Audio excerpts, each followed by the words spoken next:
Ya, lo kembali lagi dengan KTO di sini. Sekarang kita akan nggak belajar sih.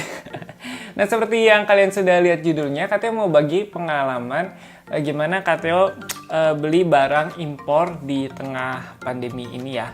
Nah, KTO itu membeli sebuah aksesoris mobil, sebenarnya aksesoris mobil ya dihitungnya ya, head unit.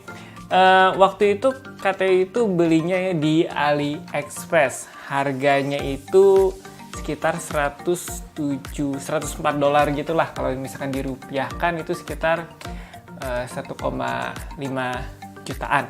Nah, yang KTO mau bagi pengalamannya itu, KTO itu pesennya itu di bulan mana nih sebentar ya, di bulan Mei tanggal 11. Nah, KTO itu beli di bulan Mei tanggal 11 dan juga dia ada biaya pengirimannya ya. Biaya pengirimannya itu sebesar kalau nggak salah cuman 15.000, bukan 15.000, sekitar 62.000 lah, sekitar 62.000 atau di sini ada tulis 4,21 dolar. Nah, jadi waktu itu KTO pesan dan berharap, KTO ada pengalaman sebelumnya itu beli di AliExpress.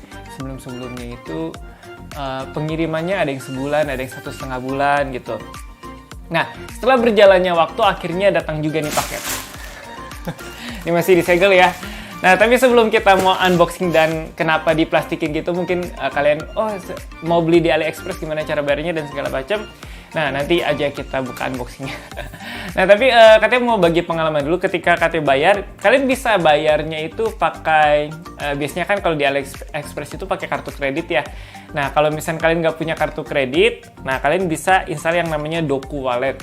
Nah, Doku Wallet itu bisa kalian bayar lewat situ. Atau misalkan kalian mau ke Alfamart atau ke Indomaret, katanya pernah mau coba bayar barang ini itu di Alfamart, Indomaret. Di Alfamart lah ya, lebih tepatnya. Di Alfamart, tapi seringkali sistemnya itu error melulu. Nah, jadi KTO putuskan download aja aplikasi namanya Doku Wallet. Nah, di Doku Wallet ini kalian bisa isi saldo di Doku itu untuk bayar di AliExpress. Jadi misalkan kalian isi pakai transfer dari bank manapun, kalian transfer ke saldo Doku kalian, di top up lah istilahnya. Terus dari Doku nanti akun kalian disinkronkan gitu ke di AliExpress, ya tinggal bayar. Jadi kita kayak top up GoPay, terus kita bayar barang itu pakai GoPay. Nah, istilahnya gitulah. Jadi kalian nggak perlu khawatir bayar harus pakai kartu kredit, sebenarnya nggak. Bisa pakai debit tapi lewat Doku. Nah, lanjut ke cerita selanjutnya. Nah, KTO kan melakukan pembayaran itu di bulan 5, terus sekitar tanggal 14 atau 11 ya, di sini tulisnya sih tanggal 11 bulan Mei. Nah, lalu KTO itu karena saking semangatnya gitu beli ini. Jadi KTO itu kayaknya sebulan nyampe. Karena di sini kalau misalkan kalian lihat, KTO udah kasih screenshotnya ya. Nah, shipmentnya itu sudah diterima oleh airline itu sekitar tanggal 21. Terus sekitar tanggal 21 Mei ya. Terus sekitar tanggal 22 Mei dia itu terbang ke negara tujuan. Wah, kayaknya sebulan nih, kayaknya tanggal 22 bulan 6 gitu. Nah, kita pikir kayaknya akan secepat itu sebulan. Nggak taunya ditunggu. Akhirnya tanggal 27 Juli ya, tepat sebelum KTO ulang tahun. Datang barangnya gitu. Bukan datang sih, jadi KTO juga baru tahu kalau misalkan kalian mengimpor barang atau beli barang dari luar negeri, kalian kan pasti kena pajak. Nah, kalau yang peraturan sekarang itu di bawah 3 dolar itu nggak kena pajak. Kalau dulu 100 ya, kalau KTO nggak salah ingat. Nah, kalau misalkan di atas 3 dolar kalian kena pajak. Perhitungan pajaknya kalian bisa cari sendiri lah di Google. Dan misalkan KTO kasih di link description di bawah. Nah, pada saat ini kena pajaknya itu 313.000. Nah, nanti KTO akan munculkan juga screenshotnya mungkin di sini atau di sini. 313.000. Nah, kena pajaknya itu segede gitu ya. Ya lumayan lah ya. Hitung-hitung bantu negara lah. Jadi kalian beli barang dari luar negeri, ya masa nggak bayar pajaknya sih, masa mau gelap-gelapan, ya bantu negara lah biar makin maju Indonesia. Nah, ketika dilihat pajaknya segitu, kalian bisa cek pajaknya. Nanti KTO juga kasih link deskripsinya di bawah. Pokoknya cek pajak, cek segala macam, kok KTO berikan aja lah link deskripsinya di bawah. 313.000. Nah, waktu itu kan KTO sudah ngecek tanggal 25 ya. Tanggal 25 itu sudah di Bandung ya. Tanggal 25 itu wah kayaknya bisa cepet dikirim nih. Tinggal hitungan hari. Bukan tanggal 25, 23 ya. Tanggal 23 udah nyampe di Bandung. Wah, kayaknya hari Sabtu atau hari Jumat kayaknya bisa dikirim deh. Nggak taunya pas dicek statusnya delivery failed, yang artinya gagal ya. Nah, pas KTO cek ternyata kalian bisa cek di pos juga ya. Pas KTO cek iseng-iseng nomor resinya di pos. Nah, ternyata itu si barangnya itu di kantor pos daerah Soekarno-Hatta ke sana ya. Bagi yang tahu kantor pos yang khusus impor. Nah, kita harus ambil, ternyata si barangnya itu di sana, gitu. Nah, pada saat KTO telepon kan penasaran nih, karena sudah nggak sabar gitu ya, pingin ngambil, pingin dapet gitu si barangnya. Pas KTO telepon, oh ini kalau pajaknya di atas 250.000 harus ngambil sendiri. Dan ternyata ya tanggal 27 Juli atau hari ini ya KTO langsung buat videonya, harus langsung ngambil ke sana karena biaya pajak, bukan biaya pajak ya, pajaknya itu di atas 250.000. Jadi kalau misalnya kalian beli barang impor, pajaknya di atas 250.000, siap-siap langsung ambil ke kantor pos yang mengurus impor ya, atau customs atau bea cukainya. Nah, jadi barangnya nggak mungkin dikirim ke kalian. Nah, kalian harus ya sediakan waktulah sehari untuk setengah hari untuk kesana ngambil. Dan diambil paketnya itu seperti ini. Jadi sudah diplastikin pos Indonesia, ini KTO sudah semprot ya, biar aman. Dan ini diplastikin gini. Dan di sini kalau kalian lihat, ini sudah dibongkar sama si tukang pajaknya ya. Nah ini, si tukang pajak, pejabat pajak tukang. Nah ini ada kalian ini, lihat, nanti kita akan lebih jelas unboxingnya. Jadi barang kalian itu dibongkar untuk memeriksa kebenaran daripada si barang itu. Nggak apa-apa ya dibongkar, terus ya asal kita nanti lihat apakah ada yang cacat atau enggak. Seharusnya sih enggak ya, karena katanya percaya sekali. Jadi kalau misalkan ada yang kehilangan ya tinggal lapor aja ke pos sana. Oh ada hilang ini, kurang kumplit segala macam. Oke, nah jadi gitu aja cerita KTO tentang pengalaman beli di AliExpress. Mungkin di tengah pandemi ini ya nggak tahu kondisi dunia. Sejak KTO buat ini ya kan bisa dikatakan sudah ketemu vaksinnya dan segala macam. Nah itu juga mempengaruhi kecepatan dalam pengiriman. Jadi yang KTO sesalkan sih, bukan sesalkan ya, yang kesel gitu nunggu lama itu pengirimannya itu. Kalau misalnya untuk dari konfirmasi dari beli ke pengiriman dari negara asalnya di China itu ya sekitar 3 hari sampai 4 harian gitu udah konfirmasi untuk dikirim. Nah tapi dari sananya ke sini lama banget. Tapi nggak apa-apa, yang penting udah nyampe. Nah sekarang kita akan unboxing aja. Oh ya, kalian bisa komentar di bawah bagi pengalaman kalian, mungkin yang pernah beli di eBay atau AliExpress dan segala macamnya. Tinggal kalian komentar aja di bawah bagi pengalaman. Oke, sekarang kita akan unboxing aja. Oke, jadi kita akan unboxing ya. Ini pada plastik kantor posnya, PWU dan segala macam. Sini disegel, kita langsung buka aja pakai cutter.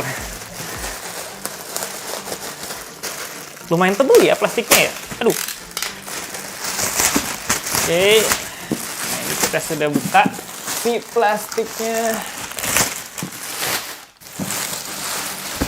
Nah, yang seperti sudah KTO katakan, ini disegel. Dan sini pada saat kalian terima barangnya, pastikan di sini ada alamat kalian. Dan juga ya nama dan alamatnya benar. Oke, di sini ada. Oh, di sini harganya ternyata $116. $116 mana nih? Nah, semoga di situ kelihatan. Jadi di sini $116, padahal KTO itu belinya cuma $105. Ya mungkin ada naik segala macam. Oke, packingnya seperti ini. Dari dusnya sih nggak ada yang rusak ya. Oke, kita buka. Apakah sesuai dengan harapan KTO? Semoga sih ya, karena ini barang yang ditunggu-tunggu. KTO beli head unit ini karena head unit KTO itu rusak. Jadi terpaksa KTO beli di AliExpress karena selain murah, yang ada frame-nya, khusus frame-nya kalau misalnya kalian senang permobilan dan senang ngotak-ngatik head unit, aduh ini susah juga. Itu yang ada frame-nya itu biasanya lebih mahal. Nah, KTO temukan di AliExpress bisa lebih murah daripada yang beli di sini. Oke, dibungkus bubble wrap, bagus ya. Bubble wrap-nya yang ada isi angin ya. Oke, kosong lagi. Nah, sekarang kita akan lihat. Nah, angle-nya lebih ke bawah mungkin. Lebih enak lihatnya. Oke. Ini KTO bingung. Oh, sepertinya ditarik ya. Oke. Nah, ini head unitnya. KTO juga deg-degan nih. Ini pecah atau enggak sih? Kalau sampai rusak, aduh. Oke. Main course-nya kita simpen dulu ya. Kita lihat perkabelannya dulu. Waduh, ini KTO kayaknya nggak mungkin pasang sendiri sih. Karena ini KTO jujur nggak pernah masang beginian, jadi mungkin kita akan ke toko aksesoris untuk melihatnya. Oke, di sini yang KTO baca itu kita dapat modul GPS-nya. Wah, jadi nanti selengkapnya di video yang lain ya. Ini ada modul GPS-nya. Terus ini ada kabel untuk nyambung ke head unitnya yang ini. Nah, yang ini. Oke, nah yang ini dari mobil ke head unitnya ya. Terus ini mungkin untuk kamera. Oh, kita kamera kayaknya yang ini RCA kayaknya. KTO kurang tahu perkabelan yang ini. Nah, terus ini yang ini kita dapat 2 kabel USB. Jadi mungkin mobil-mobil sekarang kan tipenya USB itu bisa nyolok langsung ke head unit. Nah, yang di KTO tuh lubangnya bukan head unit, bukan USB gini, tapi nggak tahu lah tipe apa gitu.